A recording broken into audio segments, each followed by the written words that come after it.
boleh dimulai aja. Itu teman-teman udah 20 orang. Oke, baik. Assalamualaikum warahmatullahi wabarakatuh. Waalaikumsalam warahmatullahi wabarakatuh. Alhamdulillahirrahmanirrahim. Qala rabbi sholli sadri wa yassir li amri wahlul 'uqdatam min lisani yafqahu qawli. Sebelumnya terima kasih kepada teman-teman yang telah menyempatkan hadir pada kegiatan perkuliahan pada kali ini. Sebelum memulai, mari kita berdoa dalam hati masing-masing, menurut agama masing-masing. Berdoa dipersilahkan. Ada dosennya buat.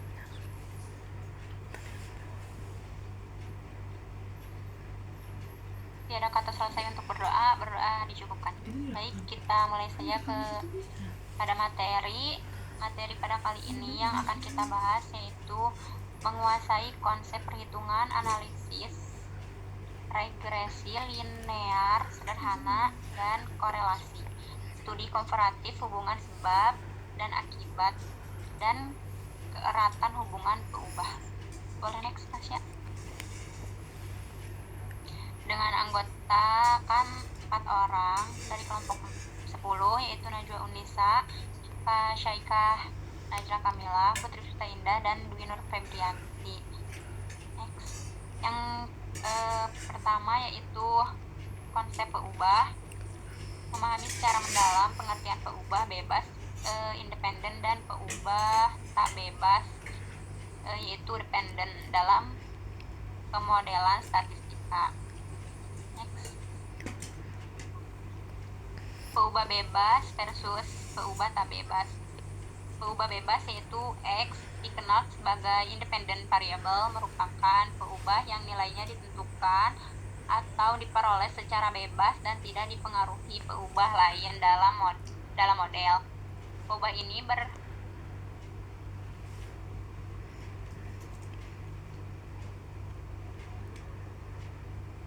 ini berperan sebagai penyebab atau stimulasi yang mempengaruhi peubah respon. Contoh singkatnya, dosis pupuk yang diberikan pada tanaman atau durasi belajar seorang mahasiswa. Yang kedua yaitu peubah tak bebas dalam kurung Y, dikenal sebagai dependent variable atau respon. Nilainya diamati dan diukur untuk melihat efek dari perubahan peubah bebas. Nilai perubahan ini bersifat pasif dan diasumsikan bergantung atau dipengaruhi secara langsung oleh peubah bebas dalam kurung X. Contoh singkatnya, tingkat tanaman telah dipupuk atau nilai ujian yang diperoleh mahasiswa. Next. Contoh hubungan peubah dalam kurung sebab dan akibat. Contoh hubungannya dalam pendidikan dan prestasi, sebabnya yaitu X, waktu belajar dalam kurung jam atau hari. Akibatnya yaitu Y, nilai IPK mahasiswa. Terus dari bisnis dan pemasaran, sebabnya X, biaya iklan dalam kurung rupiah. Akibatnya Y, dalam kurung Y, volume penjualan barang. Logika mudahnya, semakin besar anggaran iklan yang dipasang X, pembelian semakin tertarik dan omset toko dalam kurung Y meningkat. Otomotif dan transportasi, sebabnya itu X, kecepatan mobil kilometer atau per jam. Akibatnya Y, konsumsi bahan bakar liter atau kilometer. Logika mudahnya, semakin cepat mobil dipacu melewati batas normal dalam kurung X, mesin bekerja lebih keras dan bensin dalam kurung Y lebih cepat habis. Sebentar.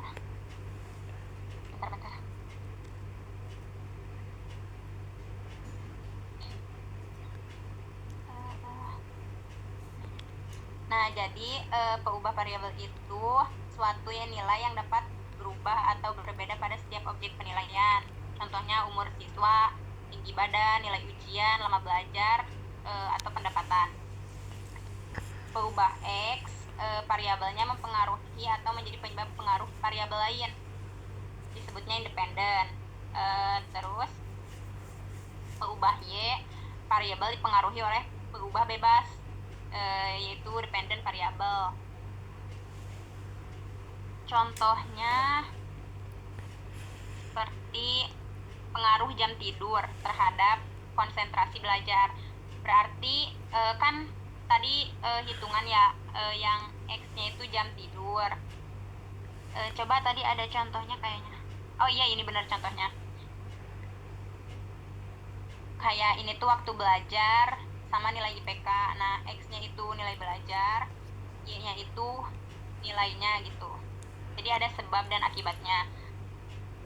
Jadi sebab itu X dan akibat itu Y. Misalnya contohnya belajar sama belajar itu berarti sebabnya, nilai itu berarti akibatnya. Kayak pupuk itu sebabnya, tinggi tanaman itu akibatnya. Next. Jadi di sini ada yang kedua, ada regresi versus korelasi.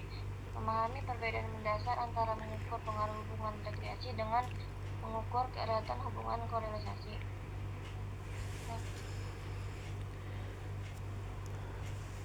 Di sini ada perbedaan regresi versus korelasi.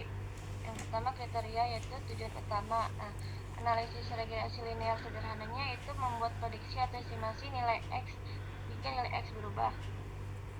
Lalu analisis korelasi linearnya yaitu mengukur keeratan atau kekuatan hubungan linear antara dua variabel. Lalu kriteria sifat hubungan. Analisis regresi linear sederhananya yaitu satu arah atau simetris, X mempengaruhi Y, posisi X dan Y tidak boleh tertukar. Lalu analisis korelasi linearnya yaitu dua arah simetris, hubungan timbal balik hubungan X ke Y sama dengan Y ke X. Lalu kriteria output hasil yaitu analisisnya regresi linear sederhananya yaitu persamaan garis fungsi Y sama dengan A tambah BX. Nah, lalu analisis korelasi linearnya yaitu koefisien korelasi persen nilai R minus 1 hingga plus 1. Lalu kriteria contoh konkretnya yaitu analisis regresi linear sederhananya itu jika kita menambah 2 kg pupuk, berapa kilogram kenaikan hasil panen. Analisis korelasi linearnya beberapa erat hubungan antara tinggi tanaman dan jumlah daun. Next. Oke, nah sini selanjutnya ada korelasi linear. Korelasi linear adalah metode statistik yang digunakan untuk mengetahui arah dan tingkat keeratan hubungan antara dua variabel atau peubah. Salah satu metode yang paling sering digunakan adalah koefisiensi korelasi Pearson, yaitu adalah R-nya. Nah, koefisien korelasi Pearsonnya berada pada rentang min 1 hingga plus 1. Mengukur nilai koefisiensi korelasi atau R-nya, nilai koefisiensi korelasinya Pearson menunjukkan seberapa kuat hubungan antara dua variabel. Misalnya, R mendekati plus 1 sama dengan hubungan positif kuat, yaitu menunjukkan bahwa kedua variabel memiliki hubungan yang searah. Jika nilai variabel X meningkat, maka nilai variabel Y juga akan meningkat. Lalu semakin mendekati angka plus 1, semakin kuat hubungan positifnya. Lalu ada contohnya, hubungan antara tinggi badan dan berat badan dengan nilai R sama dengan 0,85. Artinya, orang yang memiliki tinggi badan lebih besar cenderung memiliki berat badan yang lebih besar pula. Lalu ada R mendekati min 1, yaitu hubungan negatif kuat. Contohnya itu menunjukkan hubungan yang berlawanan arah.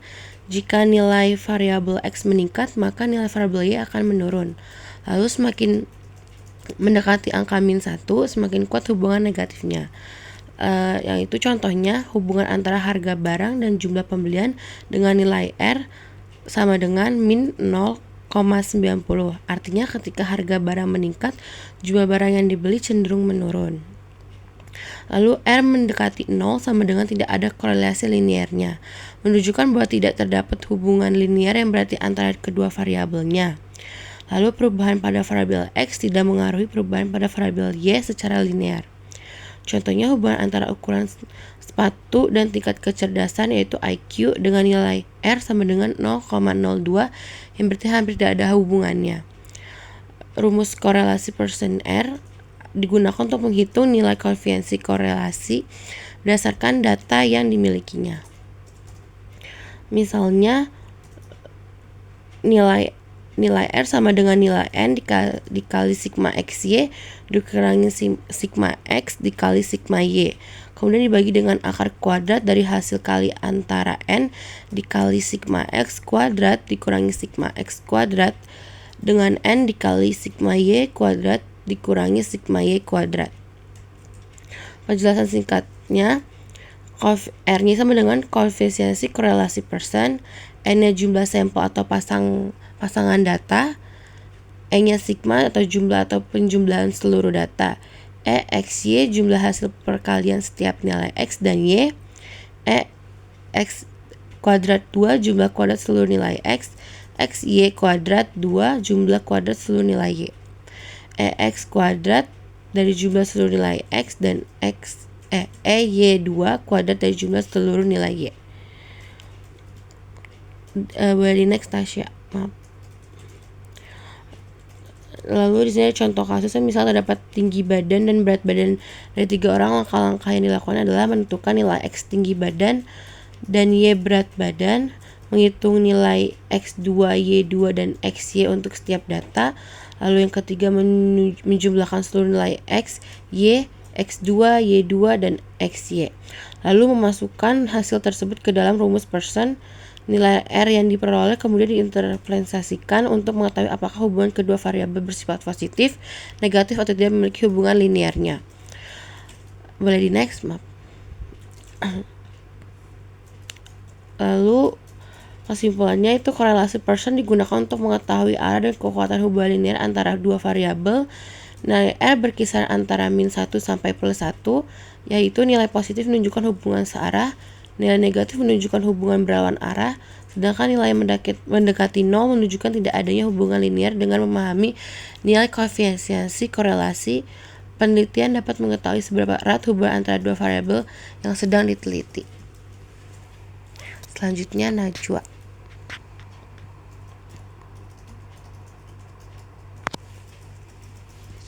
Izin bisa di next ke Tasya, maaf.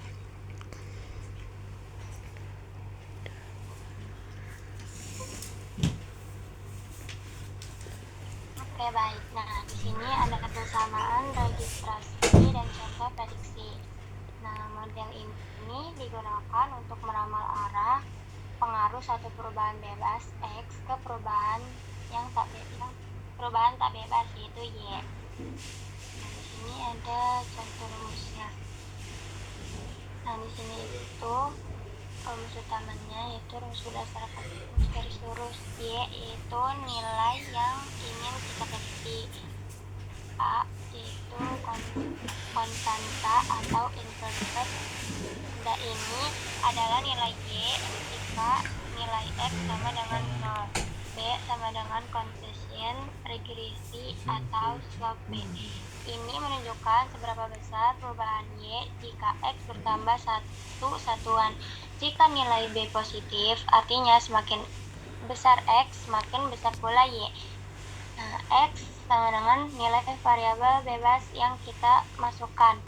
Yang ketiga, analisis contoh kasus. Nah, X variabel bebas itu sama dengan jam belajar. Y variabel tak bebas yaitu nilai ujian. Misalkan dari hasil perhitungan statistik didapatkan rumus Y sama dengan 10 plus 2X. Artinya tanpa belajar pun X sama dengan 0. Nah, nilai dasar ujiannya adalah 10. Dan setiap menambah 1 jam belajar, nilai ujian akan naik sebesar 2 poin. Nah, pertanyaan atau prediksi, jika seorang mahasiswa belajar selama 5 jam, yaitu X sama dengan 5, berapa kira-kira nilai ujiannya? Cara menghitungnya tinggal masukkan angka 5 ke dalam huruf X di rumus tadi. Nah, jika berdasarkan model regresi tersebut, mahasiswa yang belajar selama 5 jam diprediksi akan mendapatkan nilai ujian sebesar 20.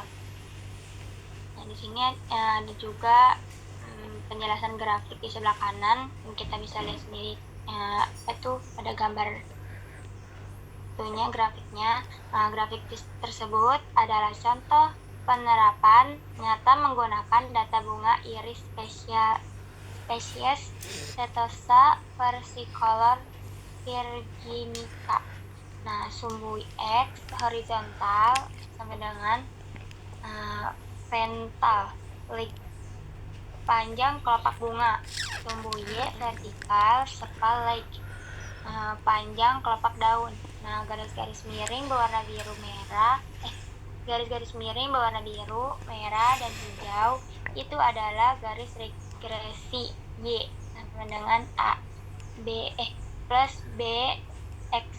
Nah, untuk masing-masing spesies garis ini ditarik di tengah-tengah kumpulan data titik-titik untuk melihat trennya. Karena garisnya naik ke kanan atas, artinya semakin panjang petal, semakin panjang pula petalnya. Oke, baik, bisa di next.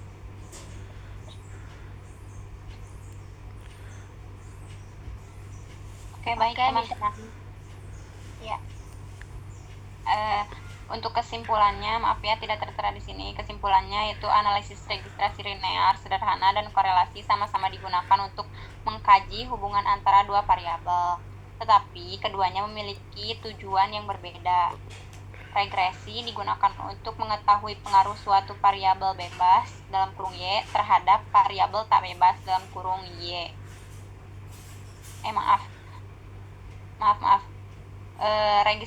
Regresi digunakan untuk mempengaruhi pengaruh suatu variabel bebas dalam kurung X terhadap variabel tak bebas dalam kurung Y, serta untuk membuat prediksi. Sedangkan korelasi digunakan untuk mengetahui kuat atau lemahnya hubungan antara dua variabel tanpa menunjukkan hubungan sebab dan akibat. Dalam analisis tersebut, peubah bebas X merupakan variabel yang mempengaruhi, sedangkan peubah tak bebas dalam kurung Y adalah variabel yang dipengaruhi. Dalam memahami konsep ini, penelitian dapat menganalisis hubungan antara variabel secara lebih tepat dan akurat. Mungkin sekian dari kelompok kami, mohon maaf jika masih banyak kekurangan. Dan mohon maaf juga untuk materinya tidak terlalu rinci gitu ya teman-teman, karena emang materi ini juga dibagi dua, di kelompok sebagian juga ada gitu kelompok selanjutnya. Mungkin jika ada yang ingin ditanyakan dipersilahkan, bisa ditulis di room chat. Terima kasih.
teman-teman, apakah ada yang ingin bertanya?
Mau nanya dong.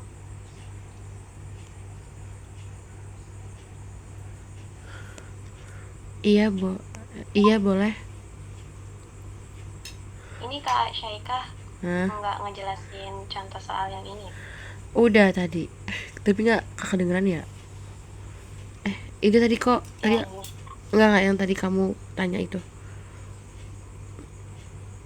Nih rumus ini nih R sama dengan. iya, maksud aku nggak ada Oh, contoh soalnya. soalnya. Iya. Iya nggak ada. Oh, Heeh. iya aku nanya itu doang sih. Oh oke. Ada lagi nggak Tasya? Udah, makasih Kak. Oke Tasya.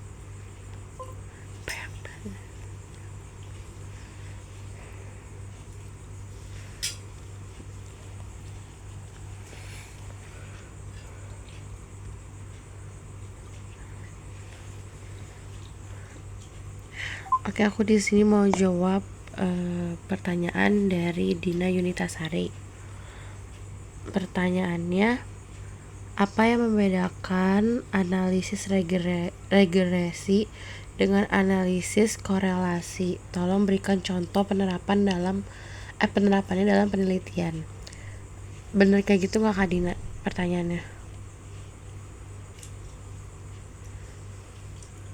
Kak Dina. Oke. Jadi bentar. Sorry. Oke. Jadi perbedaan utama analisis regresi dan analisis korelasi terletak pada tujuan analisisnya. Nah, yang pertama misalnya analisis korelasi bertujuan mengetahui mengetahui ada atau tidaknya hubungan setara seberapa kuat hubungan antara dua variabel. Lalu tidak membedakan variabel bebas X dan variabel terikat Y. Lalu hasil utama berupa koefisiensi korelasi R dengan nilai -1 sampai +1-nya. Tidak digunakan untuk membuat prediksi. Lalu perbedaan dari analisis regresi bertujuan mengetahui pengaruh suatu variabel terhadap variabel lain dan memprediksi nilai variabel terikat. Lalu membedakan variabel bebas X dan variabel terikat Y. Lalu hasil utama berupa persamaan regresi. Misalnya Y sama dengan A plus BX. Digunakan untuk memprediksi nilai Y berdasarkan nilai X-nya. Contoh penerapan dalam penelitiannya itu analisis korelasi, yaitu judul penelitiannya hubungan motivasi belajar dengan hasil belajar siswa SD. Lalu tujuannya itu mengetahui apakah motivasi belajar berhubungan dengan hasil belajarnya.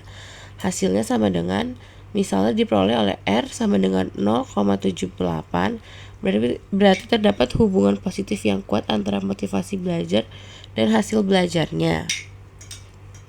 Lalu analisis regresi, contoh dalam penelitiannya, judul penelitiannya itu pengaruh motivasi belajar terhadap hasil belajar siswa SD-nya. Tujuannya itu mengetahui seberapa besar pengaruh motivasi belajar terhadap hasil belajar dan memprediksi hasil belajar berdasarkan tingkat motivasi yang hasilnya misalnya diperoleh persamaannya Y sama dengan 45 plus 0,6X, artinya setiap kenaikan 1 poin motivasi belajar diperkirakan akan meningkatkan hasil belajar sebesar 0,6 poin. Yaitu korelasi digunakan untuk menjawab pertanyaan apakah ada hubungan antara dua variabel. Regresi digunakan untuk menjawab pertanyaan seberapa besar pengaruh variabel X terhadap Y dan bagaimana memprediksi nilai Y-nya. Jadi jika penelitian hanya ingin mengetahui hubungan, gunakan analisis korelasi. Jika ingin mengetahui pengaruh sekaligus membuat prediksi, gunakan analisis regresinya. Kurang lebih kayak gitu. Apa sudah terjawab, Kak Dina?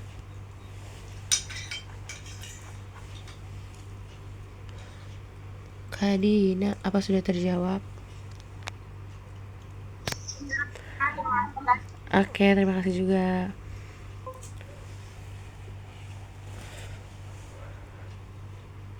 Oke, baik, izin menjawab pertanyaan dari Kanur Saina. Apakah ada di sini?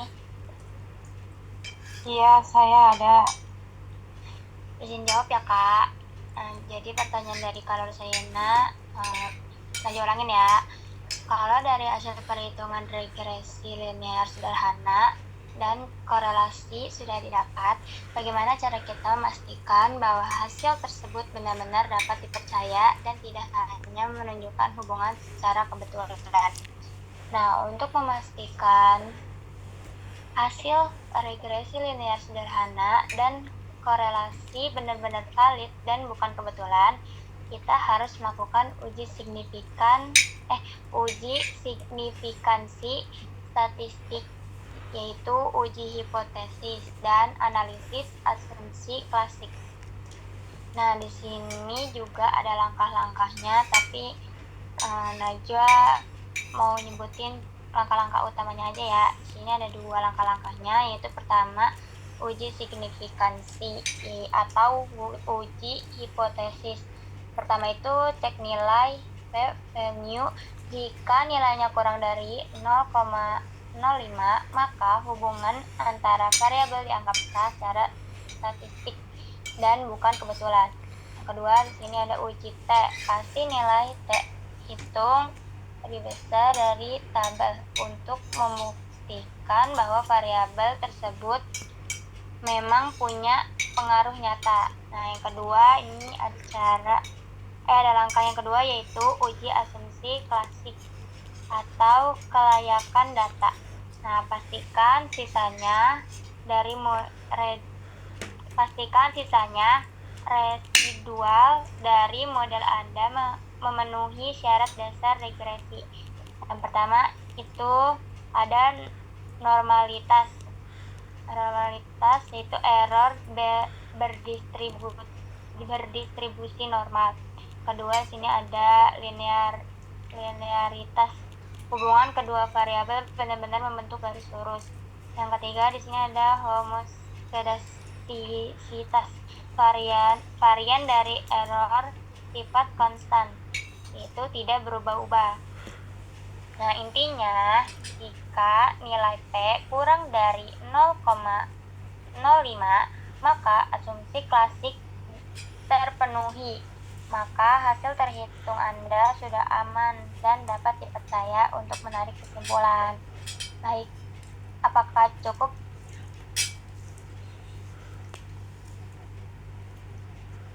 Oke, baik, Najwa. Makasih ya.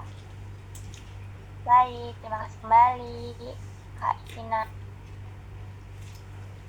Ya, jadi di sini aku mau jawab pertanyaan dari Kak Dinda. Pertanyaannya itu, kalau dua variabel punya hubungan yang sangat kuat, apakah itu berarti pasti bisa dipakai buat memprediksi satu sama lain dengan regresi? Nah, benar.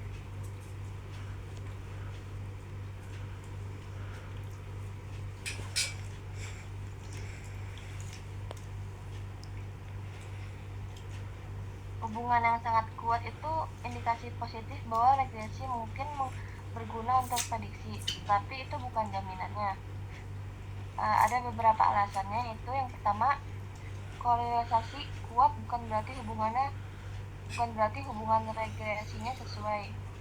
Contohnya, jika hubungan antar variabel berbentuk nonlinear, regresi linear bisa memberikan prediksi yang buruk meskipun hubungan sebenarnya sangat kuat.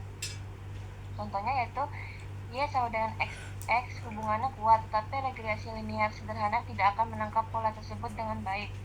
Lalu korelasi tidak menunjukkan sebab akibat, yaitu dua variabel bisa berkorelasi tinggi karena dipengaruhi faktor ketiga. Lalu alasannya asumsi model regresi harus diperiksa. Itu bisa error, bersifat acak, atau hubungan sesuai dengan bentuk model. Lalu tidak ada pengamatan yang terlalu berpengaruh. Nah, lalu korelasi tinggi belum tentu menghasilkan prediksi yang akurat di luar sampel. Contohnya, model bisa tampak sangat baik pada data pelatihan, tetapi kurang baik ketika digunakan pada data yang baru, overfitting atau perubahan pola. Contohnya, tinggi badan dan panjang lengan biasanya berkorelasi kuat, sehingga regresi dapat digunakan untuk memperkirakan panjang lengan dari tinggi badan dengan cukup. Nah, jadi kesimpulannya itu, hubungan yang sangat kuat bukan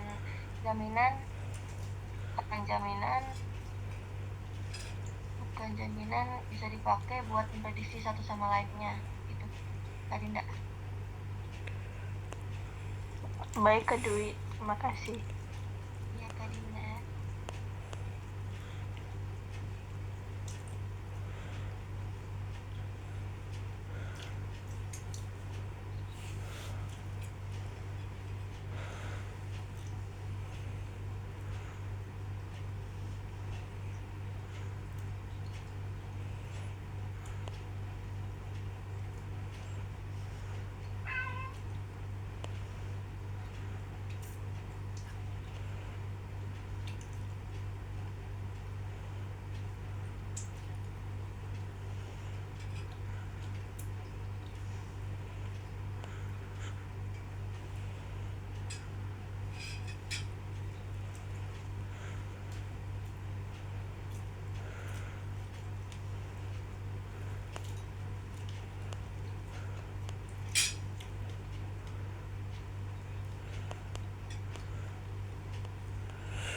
Saya izin menjawab pertanyaan dari Kak Nurul.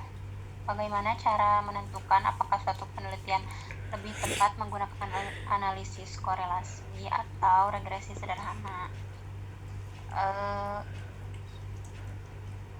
Itu menentukannya dengan cara perbedaan utamanya yaitu terletak pada tujuan penelitiannya dulu, bukan hanya jenis datanya. Gunakan analisis korelasi untuk penelitian, contohnya seperti mengetahui apakah hubungan antara dua variabel. Contoh itunya penelitiannya kayak apakah terdapat hubungan antara lama belajar dan nilai ujian tuh. Terus untuk penggunaan regresinya yaitu mengetahui pengaruh antara kontribusi variabel bebas terhadap variabel terkait, contohnya seperti apakah lama belajar berpengaruh terhadap nilai ujian tuh.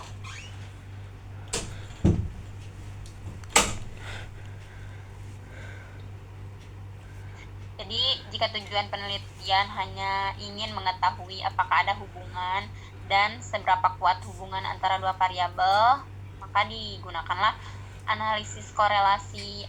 Analisis ini tidak digunakan untuk memprediksi atau menjelaskan pengaruh satu variabel terhadap variabel lain.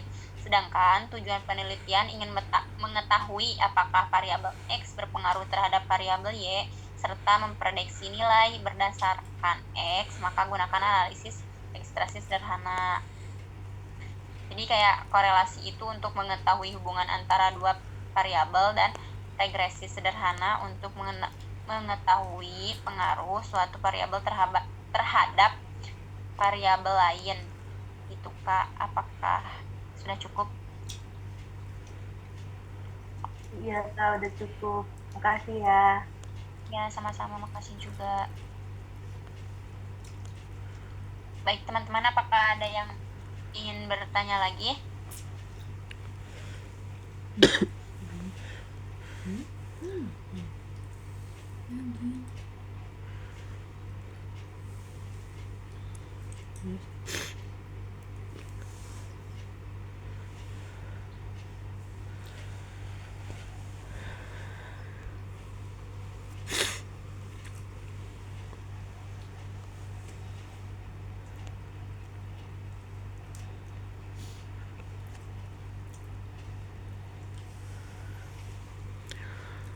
Kalau sudah tidak ada yang bertanya, mungkin dari kelompok kami bisa disudahi, Kak Putri.